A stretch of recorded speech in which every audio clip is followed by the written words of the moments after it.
గత వారం Bharat European union మధ్య ట్రేడ్ డీల్ కుదిరింది.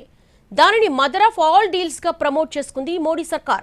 ఇప్పుడు అమెరికాతో వాణిజ్య ఒప్పందం కుదిరింది. అయినప్పటికీ అంతటా మౌనమే వ్యాపించింది. కేంద్ర ప్రభుత్వం నుంచి మంత్రులు కానీ అధికారులు కానీ అధికారికంగా స్పందించలేదు. అదే సమయంలో అనేక ప్రశ్నలకు కేంద్ర ప్రభుత్వం సమాధానాలు ఇవ్వాల్సి ఉంది.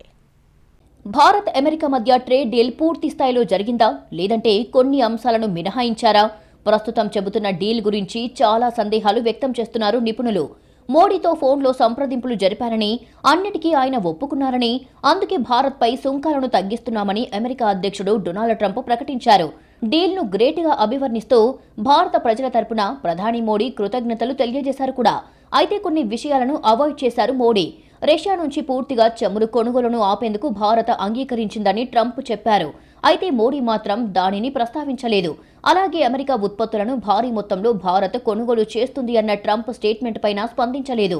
తక్కువ ధరకు వచ్చే రష్యా చమురును వదులుకోవడం వల్ల భారత్పై పడే భారాన్ని ఈ ఒప్పందం ఎలా తగ్గిస్తుంది? భారత్ తన పాత బంధాన్ని ఎందుకు వదులుకుంటుంది?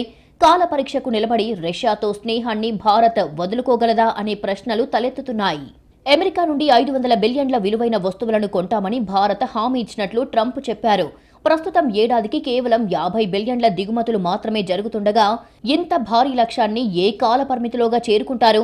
దీనికోసం అమెరికా తన రక్షణ, అంతరిక్ష సాంకేతిక ఎగుమతులపై ఆంక్షలు తొలగిస్తుందా అనే సందేహం ఉంది. భారతదేశంలో అమెరికా వస్తువులపై సుంకాలను 0% తగ్గిస్తుందని ట్రంప్ చెప్పారు. ఇది అన్ని రంగాలకు వర్తిస్తుందా అనేది క్లారిటీ లేదు. అమెరికా 18% సుంకాన్ని వసూలు చేస్తూ భారత్ మాత్రం 0% తగ్గించమనడాన్ని పరస్పర ఒప్పందమని ఎలా అంటారు అనే ప్రశ్నలు ఉత్పన్నమవుతున్నాయి. అమెరికా 18% టారిఫ్ తగ్గించినా పొరుగు దేశాలైన పాకిస్తాన్, బంగ్లాదేశ్, వియత్నాంతో పోలిస్తే భారత్కు పెద్ద తేడా ఉండకపోవచ్చు. పైగా ఆ దేశాలకు ఉన్న 5% అదనపు రాయితీలు భారత్కు లేవు.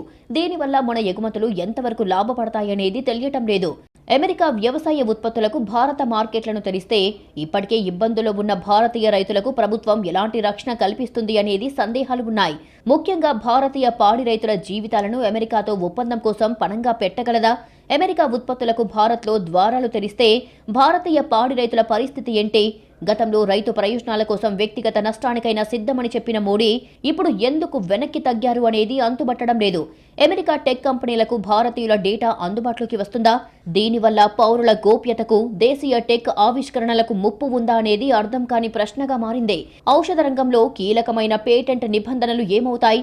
ఈ ఒప్పందం వల్ల మందుల ధరలు పెరుగుతాయా అనే ప్రశ్నలకు సమాధానం కావాలంటున్నారు నిపుణులు.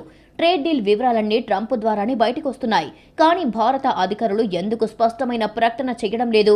అదానీ, ఎప్స్టీన్ ఫైల్స్ లాంటి వివాదాల సమయంలోనే ఈ ఒప్పందం వెలువడడంపై పలు రకాల అనుమానాలు వ్యక్తమవుతున్నాయి. ఈ అనుమానాలను మోడీ ప్రభుత్వం నివృత్తి చేస్తుందా? ప్రశ్నలకు సమాధానమిస్తుందా? చివరిగా ఈ ఒప్పందంతో ఎవరికి లాభం? అగ్రరాజ్యానికా, భారతదేశానికా?